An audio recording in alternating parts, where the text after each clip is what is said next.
A 911 call had just come in. The voice on the other end was frantic. It was the family's 22-year-old au pair, Juliana Peres Magalhaes. She was sobbing, her Portuguese accent thick with terror, telling the dispatcher that a man had broken in, that he was attacking the mother of the house. In the background of that call, you can hear a man's voice, deep, authoritative, and lethal. "I told you to drop it." Then, the deafening cracks of a firearm. 2 shots. A pause. Then, silence. When the first responders from the Fairfax County Police Department skidded to a halt on the driveway, they didn't find a typical home invasion. They stepped into a scene that looked like a low-budget horror movie, yet the blood was very real. In the primary bedroom, they found the bodies. 39-year-old Joseph Ryan was on the floor, riddled with bullets. He wasn't a local. He didn't live in this neighborhood. In fact, nobody in the house seemed to know who he was. Beside him, 37-year-old Christine Banfield, a dedicated pediatric nurse and the heart of this home, was clinging to life. Her neck had been slashed. The crimson was soaking into the expensive carpet. And standing over it all, Brendan Banfield, a 40-year-old elite investigator for the Internal Revenue Service, a man whose entire career was built on finding the truth in a sea of lies. He held the gun. He told the officers he was the hero. He said he had walked in on a monster murdering his wife, and he did what any husband would do. He took the shot to save her. But here is the thing about the suburbs. In the D.C. area, nothing is ever as it seems.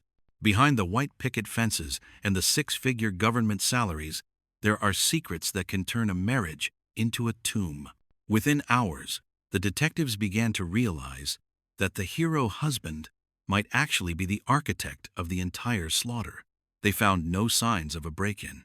They found a digital trail that led to a dark fetish website. And they found that the au pair and the husband weren't just employer and employee. They were lovers who had turned a domestic life into a lethal game. This wasn't a random attack. This was a calculated execution, an IRS agent using his tactical training to commit the perfect crime, or so he thought. Before we go under the yellow tape and peel back the layers of this suburban deception, I want to hear from you. Where are you watching from today? What time is it there? Let me know in the comments.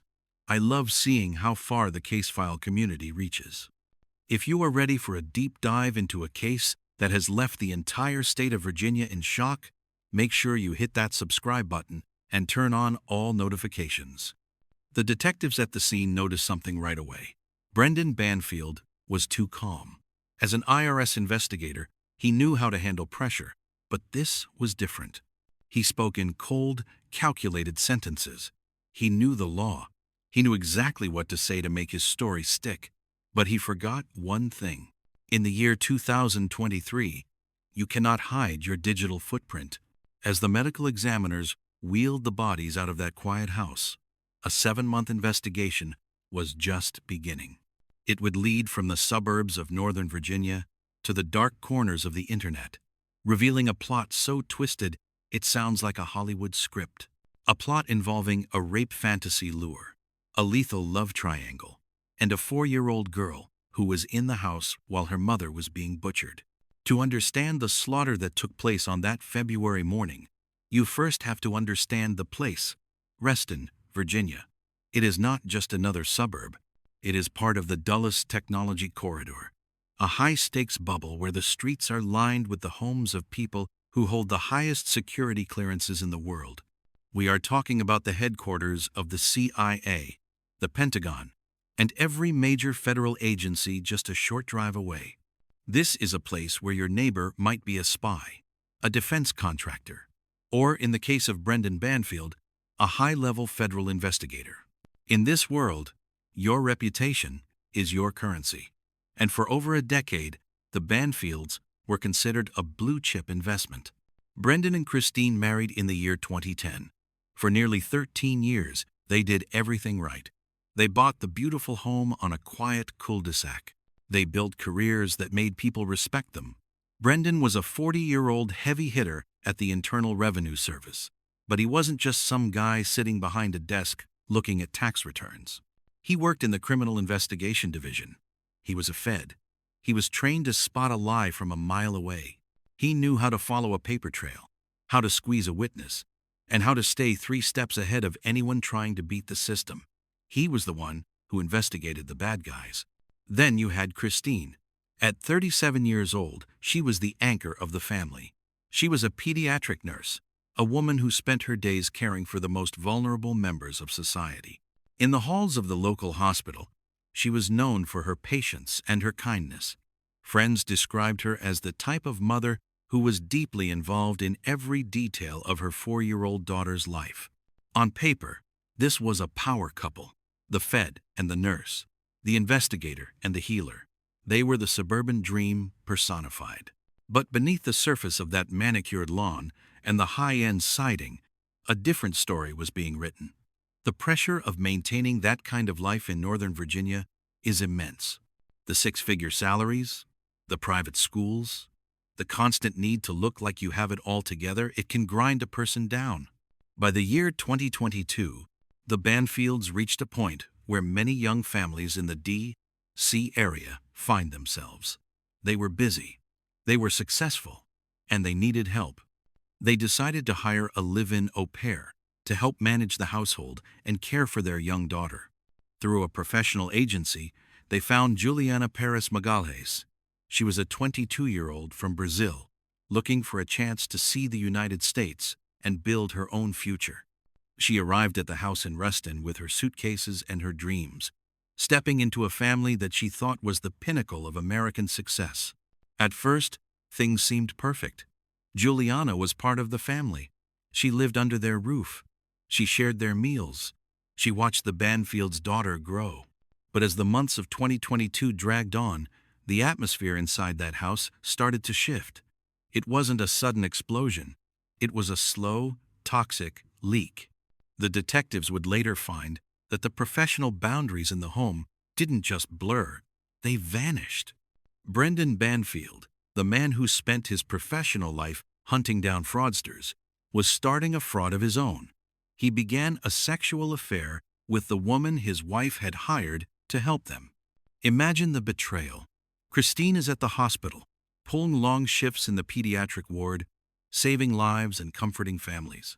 Meanwhile, in her own home, in the rooms she decorated, her husband and the au pair are beginning a torrid, secret relationship. This wasn't just a fling, it was a takeover. Juliana wasn't just a guest anymore.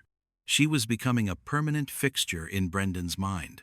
And as the affair intensified, Brendan faced a dilemma that many men in his position find themselves in. He wanted the new life, but he didn't want the fallout of the old one. In the wealthy circles of Fairfax County, a divorce is a messy, expensive nightmare. It means losing the house. It means losing half of that IRS pension. It means a public hit to your reputation as a law-abiding Fed. For a man like Brendan, a man who valued control above all else, a traditional exit wasn't an option. He didn't want a divorce lawyer. He wanted a clean slate. He started to view his wife not as the woman he married in 2010, but as an obstacle, a problem that needed an investigative solution. This is where the mask really starts to slip. The investigators eventually found evidence that Brendan was using his tactical knowledge not to protect his family, but to plan its destruction. He knew how the police worked. He knew what a crime scene was supposed to look like. He knew how to build a narrative that would hold up under questioning. He and Juliana weren't just lovers. They were becoming partners in a conspiracy. They started looking for a way out that didn't involve a courtroom. They were looking for a way out that involved a body. And they knew exactly who the victim was going to be. While the neighbors in Reston saw a happy family walking their dog or playing in the yard, the reality was a house of mirrors. Every "I love you" from Brendan was a lie. Every morning that Juliana spent playing with the 4-year-old daughter was a performance. They were living in a home that had become a staging ground for a double homicide. They were waiting for the right moment. They were waiting for the right person to blame. And little did the world know, they were already hunting for a stranger to lure into their web. Every house has a heartbeat. In the early months of 2022, the heartbeat of the Banfield home was out of sync. While Christine Banfield was at the hospital, pulling double shifts to care for sick children, the man she had shared a life with for 13 years was busy rewriting their future. The arrival of Juliana Peres Magalhaes was supposed to be a relief. She was 22, full of energy, and ready to help. But in the quiet moments when Christine was gone, a different dynamic was taking root. Brendan Banfield was a man who lived his life by the book, at least. That is what his badge at the IRS said. He was 40 years old, a professional skeptic, a man trained to look for the hidden truth. But as he looked at the young woman living under his roof, he wasn't looking for a fraud. He was looking for an escape. The details that emerged later in a massive wrongful death lawsuit paint a haunting picture of what was happening behind those closed doors. By the middle of 2022, the relationship between the federal investigator and the au pair had turned into a full-blown sexual affair. This wasn't a one-time mistake. It was a complete betrayal of the woman who was out in the world making a difference. Imagine the psychological warfare happening in that house. You have a mother who thinks her child is being cared for by a trusted employee. She thinks her husband is the same man she married in 2010. But every time she walked out the door for a shift, she was leaving the two people she trusted most alone together. This is the part of the story that always hits the hardest: the betrayal from within. Before we go deeper into the plan they hatched, I have a quick question for the community. What is the weather like today where you are? It is a heavy day here in the studio, and I want to know what the vibe is across the country. If you are finding this deep dive into the Banfield case as haunting as I am, take a second to hit that like button. It tells the platform that these stories matter. As the affair intensified, the atmosphere in the Reston home became toxic. Brendan Banfield didn't just want Juliana. He wanted the life he had built to stay intact while he enjoyed this new, secret world. But there was a problem. Her name was Christine. In recorded interviews that would later surface, Juliana claimed that Brendan was the one driving the narrative. He was the one who allegedly said they needed to get rid of his wife. Think about that phrasing for a second. He didn't say he wanted a divorce. He didn't talk about custody or splitting the assets. He used the language of a man who deals with problems through removal. Divorce is expensive. In the world of federal investigators, a messy split can mean losing your security clearance. It can mean losing that fat pension you have been building for decades. It can mean your colleagues look at you differently. For a man obsessed with his status and his authority, a courtroom was not an option. Brendan Banfield allegedly decided that the only way to be free was to make sure Christine didn't exist anymore. But how does a federal investigator, a man who knows exactly how the police think, commit the ultimate crime and walk away? You don't just do it yourself. You build a story. You create a villain. You find a stranger and you lure them into your nightmare. While Christine was sleeping or working, Brendan and Juliana were logging on to a world she knew nothing about. They weren't just looking for a thrill. They were looking for a fall guy. They spent hours on a fetish website, crafting a profile that would attract a specific type of person. They were looking for someone who would follow instructions without question. Someone they could paint as a monster the moment the police arrived. They found that person in 39-year-old Joseph Ryan. The psychological profile of this conspiracy is what makes it so dark. You have two people who are already betraying a spouse and a mother. Now, they are coordinate to find a complete stranger and use him as a pawn in a murder plot. They were playing a game of digital catfishing with lethal stakes. Juliana would later admit to the state that the plan was simple. They would lure a man to the house under the guise of a rape fantasy encounter. They would tell him to break in while the wife was asleep. They would tell him it was all part of a scripted game. And then, once he was inside the house, Brendan would discover him and act as the hero. He would kill the intruder, and in the confusion, they would make sure Christine was silenced forever. It was a plan built on the foundation of their secret relationship, a relationship that was fueled by a desire for a new beginning and a complete disregard for the life they were about to destroy. Christine Banfield was becoming a ghost in her own home long before the first shot was ever fired. She was living with two hunters. And as the year 2022 turned into 2023, the trap was finally set. The dates were picked, the digital lure was sent, and the forbidden flame was about to set the entire house on fire. But the thing about hunters is that they always leave a trail. Brendan Banfield thought he was too smart for the local police. He thought his IRS training made him a master of the cover-up. But he was about to find out that when you bring a stranger into your crimes, you lose the one thing a federal investigator needs most control. In the world of federal investigations, there is a core truth. Every lie leaves a digital footprint. Brendan Banfield knew this better than almost anyone in the country. As a 40-year-old investigator for the Internal Revenue Service, his entire professional life was spent hunting for the microscopic errors people make when they try to hide their tracks. He was an expert at digging through encrypted files, tracing bank transfers, and spotting the moment a story stopped matching the data. But in the summer of 2022, Brendan wasn't using those skills to protect the taxpayers. He was using them to engineer a murder.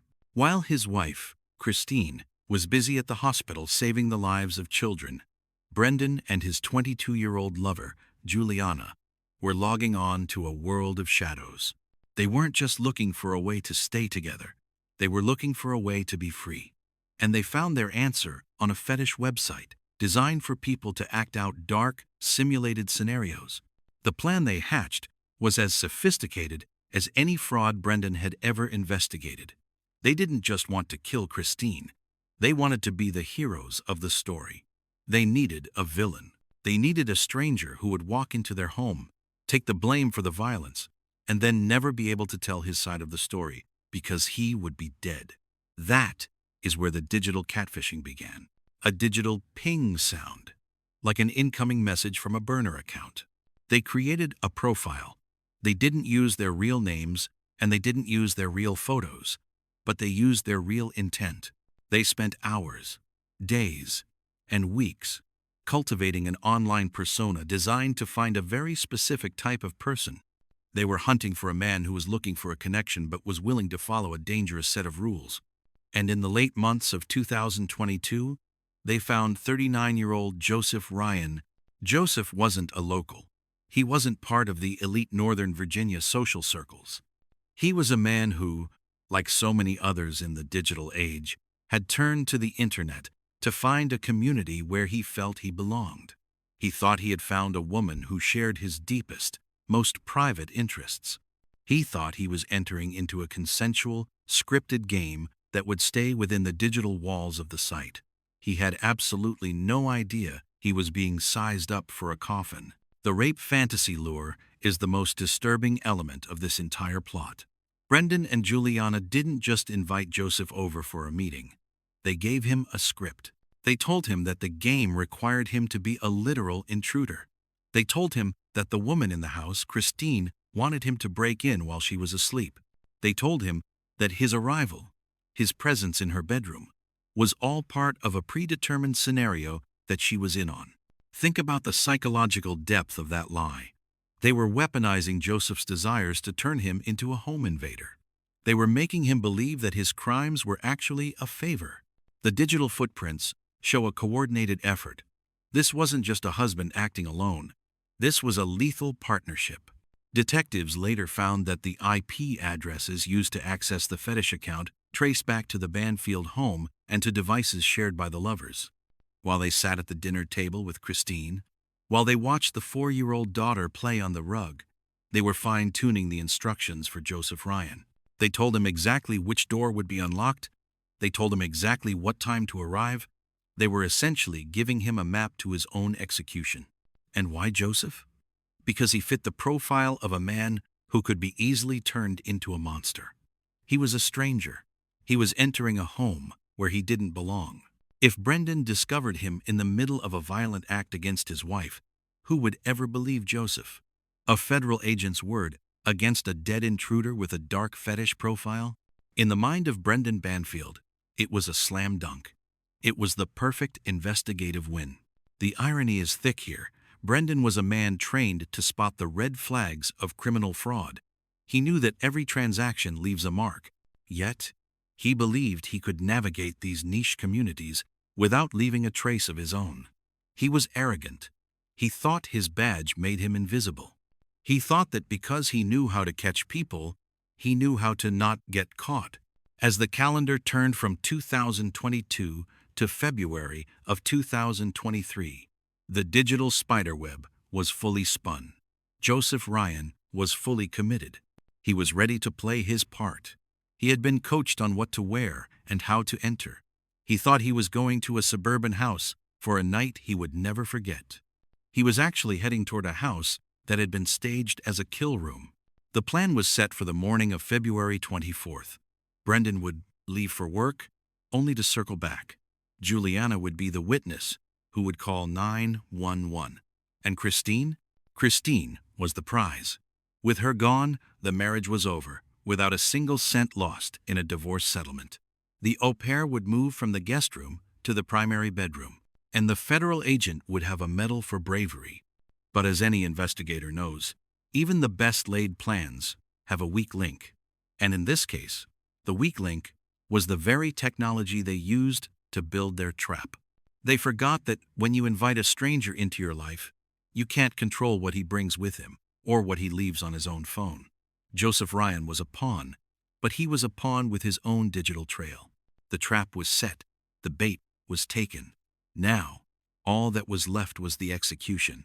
But as Joseph Ryan drove toward Reston on that cold February morning, the digital signals were already being recorded.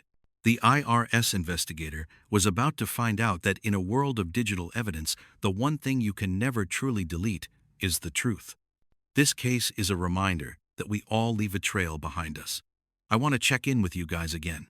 Where are you watching from? What time is it there? I am reading every single comment, and I want to know who is riding with us on this case. On the morning of February 24th, 2023, the sun rose over Reston just like it did every other day. Commuters were scraping ice off their windshields. High-level government employees were sipping their first cup of coffee before heading into the city. But on one specific cul-de-sac, the air was thick with a tension that no one on the outside could feel. Inside the Banfield home, the pieces were moving into place for an execution. Joseph Ryan, a 39-year-old man from Springfield, Virginia, was driving toward a destination he believed would be the thrill of a lifetime. He wasn't a criminal. He wasn't a violent man. He was a man who had been caught in a digital spiderweb for months. He had spent weeks talking to someone he thought was a beautiful, daring woman who wanted him to participate in a rape fantasy scenario. He had been coached. He had been told that his role was to be the intruder. He had been told that the woman in the house, Christine, was waiting for him to surprise her while she was asleep. Imagine his heart rate as he stepped out of that car. He was about to walk into a stranger's home. He was nervous, sure, but he felt safe because he had been told it was all part of the game. He had been told that the husband would be out of the house. He had been told the door would be unlocked. And when he reached the front porch of the Banfield residence, he found that every promise made in those secret messages was true. The handle turned. The door opened. The house was quiet. Joseph Ryan stepped into the foyer. He began to make his way upstairs, heading toward the primary bedroom. In his mind, he was following a script. He thought he was about to meet a willing partner in a high-stakes fantasy. But as he reached the top of the stairs, the script he was following collided with a very different reality. Christine Banfield was in her bed. She was 37 years old, a woman who had dedicated her life to nursing, and she was likely caught in those final moments of sleep before her day began. She had no idea that her husband and her daughter's au pair had invited a stranger into her sanctuary. She had no idea that she was the target of a horrific double cross. What happened next in that bedroom is the subject of a trial that is set to take the nation by storm on January 12, 2026. According to the narrative, Brendan Banfield later told the police he had left for work earlier that morning but had a feeling, or forgot something, and returned home. He claimed he entered his house to find a nightmare. He said he walked into his bedroom and saw Joseph Ryan, a man he supposedly did not know, standing over his wife with a knife to her throat. Brendan told the officers that his training as an investigator for the Internal Revenue Service took over. He said he pulled his weapon, identified himself as law enforcement, and ordered the intruder to drop the knife. He claimed that instead of surrendering, Joseph Ryan plunged the blade into Christine's neck. This, Brendan said, is why he opened fire. 2 shots. A hero protecting his wife from a monster. But the detectives from the Fairfax County Police Department were not rookies. They looked at the scene and they didn't see a hero. They saw a staged execution. This is the critical moment of the entire case. Brendan Banfield says he is a hero who acted in self-defense. The state says he is a predator who lured a man there to be a fall guy. I want to know what you think. What is the first thing you would do if you found an intruder in your home? Does Brendan's story of returning home at just the right second sound like fate, or does it sound like a plan?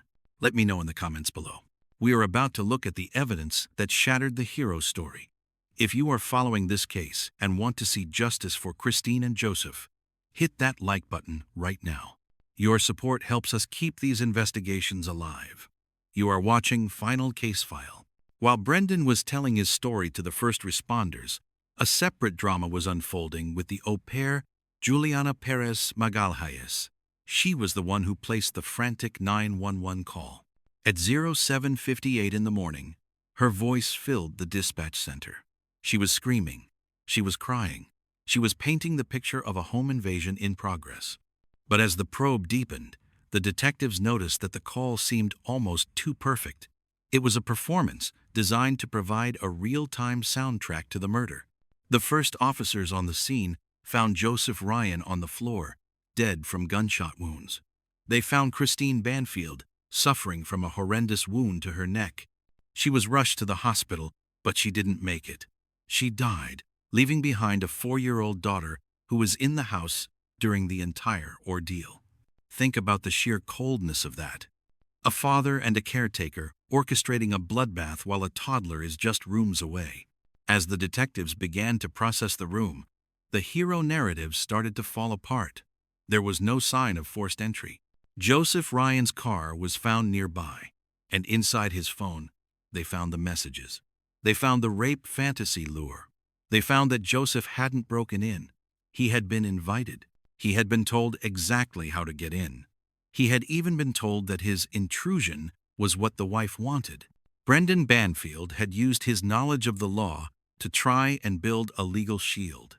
He knew that in Virginia, you have a right to defend your home and your spouse. He thought that if he could place a knife in Joseph's hand and a gun in his own, the world would just accept that he was a grieving widower who had done his best. He thought his federal badge would protect him from a deep search, but he didn't count on Juliana Peres Magalhaes. By October of 2023, the au pair was arrested for her role in the shooting of Joseph Ryan, and that is when the lethal partnership began to crack. Juliana eventually took a plea deal, admitting to manslaughter. She told the state the truth that Brendan has denied for nearly 3 years. She admitted that the entire thing was a scheme. The goal was to kill Christine so they could be together, and Joseph Ryan was just a pawn they had picked up off the internet to take the blame. Juliana's confession was the final nail in the hero coffin. She admitted that they had told Joseph it was part of the game, so that he would walk into the bedroom without a weapon, making him the perfect target for Brendan's gun. As the sun began to set on February 24, 2023, the cul-de-sac in Reston was no longer a quiet suburban retreat. It was a crime scene that exposed the rot inside the American dream. An elite investigator, a man whose job was to hunt down people for lying to the government, had allegedly told the biggest lie of his life over the bodies of his wife and a stranger. He had staged the scene, he had coached the witness, he had even used the presence of his own daughter to add a layer of emotional weight to his story of protection. But the blood on the carpet didn't match the story in his head. The forensic evidence was starting to whisper the truth. Joseph Ryan wasn't a monster. He was a victim of a high-tech execution. And Christine Banfield wasn't killed by an intruder. She was betrayed by the man who had promised to love her until death. The investigators took it from there. They took the phones. They took the computers. They took the logs from the fetish site. And they realized that every single second of that morning had been choreographed. But a trial isn't won on a morning. It is won on the details. And as we move into the trial of 2026, the question remains, can a man who knows every trick in the book finally be caught by his own footprints? Brendan Banfield is currently facing 4 counts of aggravated murder. He is also facing charges for child abuse and child endangerment. He maintains his innocence. He still says he is the hero. But as the morning of the execution proves, there is a very thin line between a protector and a predator. And in Reston, that line was crossed with 2 pulls of a trigger. In the high-stakes world of criminal law, there is a specific concept known as the hero's burden. It describes a suspect who tries to bury their guilt by pretending they were the only person brave enough to stop the crime. Brendan Banfield walked into the Fairfax County Police Station in February 2023, carrying that burden like it was a shield. He was a 40-year-old federal investigator for the Internal Revenue Service. He spent his days looking for the microscopic errors that people make when they try to lie to the government. He thought that because he was a Fed, the local detectives would see him as a brother in arms. He thought they would look at his badge and stop looking at his story. But the detectives in Northern Virginia aren't easily impressed by a federal title. As they stepped into the Banfield home on that cold morning, they didn't just see a tragedy, they saw a stage. And on that stage, the hero had forgotten to account for the one thing he should have known best: the digital trail. The physical evidence was the first thing to crack. When an intruder allegedly breaks into an affluent home to commit a violent assault, they leave a mark. They break a window. They kick in a door. They scuff the floors. But as the detectives processed the entry points of the house in Reston, they found something unsettling. Every door was undamaged. Every window was locked from the inside. There were no muddy footprints in the hallway. Joseph Ryan had entered that house like a man who had been handed a key. For an elite investigator like Brendan, this was a massive oversight. He had built a story about a monster breaking into his sanctuary, but the house itself was telling the police that the monster had been invited inside. As the search deepened, the Fairfax County Police Department moved from the physical world into the digital one. They seized the phones, they seized the laptops, and they seized the router. In the year 2023, your internet connection is a witness that never sleeps. And this witness was about to testify against the federal agent. This is where the story gets technical. A man who hunts for frauds was about to be undone by a simple IP address. I want to check in with the community. What is the weather like today where you are? Here in the studio, the air feels heavy with the reality of this betrayal. Digital forensics specialists began to peel back the layers of Brendan's secret life. They didn't just find the affair with the 22-year-old au pair, Juliana. They found a digital execution plan. On a niche fetish website, the investigators discovered an account that had been used to communicate with 39-year-old Joseph Ryan for months.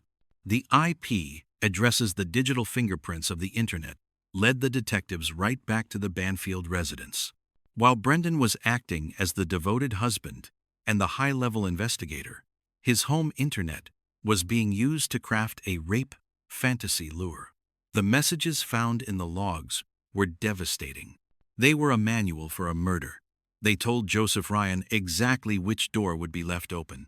They told him exactly what time to enter. They even told him that his presence in the bedroom was what the wife wanted. Brendan Banfield had used his knowledge of the law and investigative tactics to weaponize a stranger's desires. He had turned Joseph Ryan into a weapon, and then he had used that weapon to destroy his wife. We are looking at the exact moment a federal agent's career was dismantled by his own digital footprints.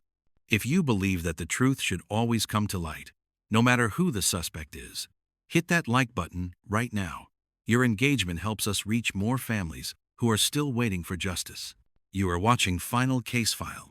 The timeline of the legal fallout shows just how meticulously the police had to work to break this case. This wasn't a sudden arrest. It was a slow, agonizing crawl toward the truth. Because Brendan was a Fed, the detectives had to ensure that every single piece of evidence was airtight. They spent 7 long months sifting through encrypted messages and coordinated 911 calls. In October 2023, the first major break occurred.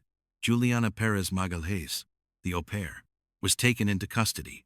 She was charged with the shooting of Joseph Ryan.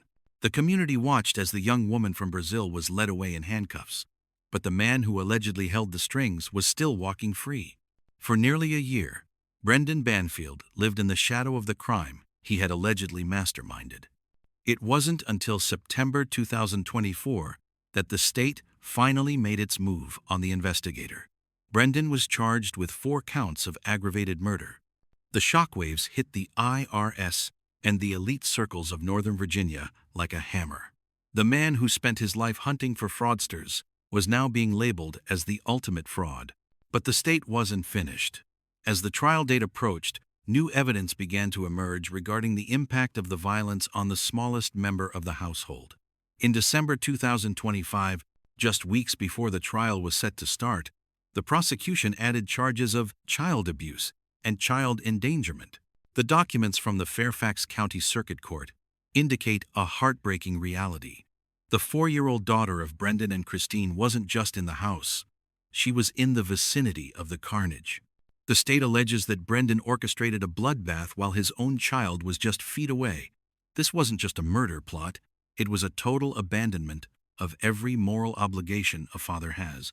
The final blow to Brendan's hero story came from inside his own circle of trust. Juliana Peres Magalhaes eventually abandoned her defense. She pleaded guilty to manslaughter and agreed to testify against the man she once loved. She has admitted to the state that the entire morning was a scheme. She has admitted that they told Joseph Ryan it was part of the game so that he would walk into that bedroom unarmed and unaware that he was walking into a trap. As we prepare for the trial on Monday, January 12, 2026, the irony is thick. Brendan Banfield is a man who knows every trick in the book. He knows how to hide assets. He knows how to manipulate a paper trail. But he is about to find out that when you bring a stranger into your crimes, you lose the one thing an investigator needs most control. He thought he had created a perfect fiction. A monster enters, a hero defends, and a new life begins. But the digital footprints, the lack of forced entry, and the testimony of his own partner in crime have turned that fiction into a conviction-worthy reality. The man who spent his life putting people behind bars for lying is now facing the rest of his life in a cell for the biggest lie ever told in Fairfax County. The forensic reckoning is here. And as the gavel prepares to drop in 2026, the world is finally going to see the hunter behind the hero. It is Monday morning, January 12th, 2026. The temperature in Fairfax County is biting, but the air inside the circuit court is thick with a different kind of heat. This is the house that justice built. After nearly 3 years of delays, legal maneuvers, and a search that expanded across the digital landscape, Brendan Banfield is finally facing the music. At 40 years old, Brendan sits at the defense table looking every bit the federal investigator he once was. He is wearing a crisp suit, his hair is perfectly groomed, and his face is a mask of professional indifference. To anyone walking in off the street, he looks like the smartest man in the room. He looks like a man who knows the law. But the man sitting on the other side of the aisle, the prosecutor, is about to show the world that Brendan Banfield was too smart for his own good. Chief Judge Penny S. Azcarate takes the bench. She is a woman who has seen the darkest corners of human nature, and she is known for running a tight ship. As the jury is sworn in, the atmosphere in the room shifts. This is no longer about theories on a true crime podcast or rumors on a social media thread. This is about 2 lives that were extinguished in a house of mirrors in Reston. This trial is the moment of truth for the Banfield family. Before we look at the testimony that is about to tear this case wide open, I want to check in with the community. What is the weather like today where you are? It is a cold, somber day here, and I want to know if the sun is shining anywhere for the victims of this case. The prosecution's opening statement is a masterclass in forensic reconstruction. They aren't just calling it a murder, they are calling it a hostile takeover of a human life. They describe Brendan as a man who lived a double life, a federal agent by day and a digital predator by night. They tell the jury that the motive was as old as time: money, lust, and the absolute refusal to lose control. Brendan didn't want a divorce. He didn't want to split his IRS pension or lose his status in the Reston community. He allegedly wanted a life where his wife, Christine, was removed from the equation, and his lover, Juliana, was moved into the primary bedroom. And according to the state, he used his federal training to try and make that happen without getting his hands dirty. But the real firework of this trial isn't a digital log or a forensic photo. It is a person. Juliana Peres Magalhaes, the family's 22-year-old former au pair, takes the stand. This is the double cross that Brendan never saw coming. Juliana isn't a co-defendant anymore. She is a convicted felon who has already pleaded guilty to manslaughter. She has traded her silence for the truth. As she takes the oath, she looks at the man she once called her lover. She looks at the man who allegedly told her that they needed to get rid of his wife. And then she begins to speak. She tells the jury about the sexual relationship that started in 2022. She tells them about the secret messages and the secret meetings in the very house where Christine was raising their daughter. But then she gets to the digital spiderweb. She describes how she and Brendan sat together, logging on to that fetish website to find a stranger. She confirms that Joseph Ryan was never a threat. He was a lure. She admits that the plan was always to kill Christine and use Joseph as the fall guy. She tells the court that they coached Joseph, telling him that his intrusion into the bedroom was part of the game that Christine wanted. They made him a participant in his own murder. This testimony is the ultimate betrayal for Brendan. He thought he had a partner who would stay silent until the end. But in the world of criminal conspiracies, there is no honor among lovers once the handcuffs are on. Juliana's words are a hammer, smashing the hero story that Brendan has maintained for 3 years. She is telling the world that he didn't shoot a monster to save his wife. He shot a pawn to cover up his crime. But the state has one more card to play, a card that makes this case one of the most haunting in Virginia history. In the late months of 2025, just before the trial was set to begin, the prosecution added new charges: child abuse and child endangerment. These charges stem from the fact that the couple's 4-year-old daughter was in the house on the morning of the bloodbath. Think about the psychological impact on that child. The state is presenting evidence that Brendan didn't just plan a murder. He planned a murder in the presence of his own flesh and blood. They are arguing that he put his daughter's life and sanity at risk to satisfy his own selfish desires. To the jury, this is the part that moves the needle from criminal to predator. The irony of this case is something that every viewer of Final Casefile needs to sit with. Brendan Banfield spent his professional life as an investigator for the Internal Revenue Service. He was a man who looked for the lies in other people's lives. He was trained to find the hidden asset, the secret account, and the fraud. But in the end, he was undone by his own paper trail. The IP addresses, the fetish site logs, and the testimony of the woman he thought he could control have built a cage around him that no federal badge can open. As the trial moves into its final phases, the defense is struggling to find a foothold. They are still trying to argue self-defense. They are still trying to paint Joseph Ryan as a dangerous intruder. But when the au pair herself says that Joseph was invited, that defense starts to look like a house of cards in a hurricane. Brendan Banfield is facing 4 counts of aggravated murder. If convicted, he will never see the outside of a prison cell again. He will go from an elite federal agent to a permanent resident of the Virginia Department of Corrections. This is the end of the au pair affair. It is a story that started with a perfect suburban mask and ended with a bloody floor in a Reston bedroom. It is a reminder that the digital world records everything, even the secrets you think you have buried in the dark. We have reached the final file in this investigation. As the jury deliberates in 2026, the world is waiting to see if a man who thought he was above the law will finally be broken by it. If you have been with us through every section of this script, I want to thank you for your dedication to the truth. Make sure you are subscribed to Final Casefile for the verdict update as soon as it drops. Hit that like button one last time to show your support for justice for Christine Banfield and Joseph Ryan. Because in the end, no matter how many lies you tell, the evidence always tells the truth. This is Final Casefile.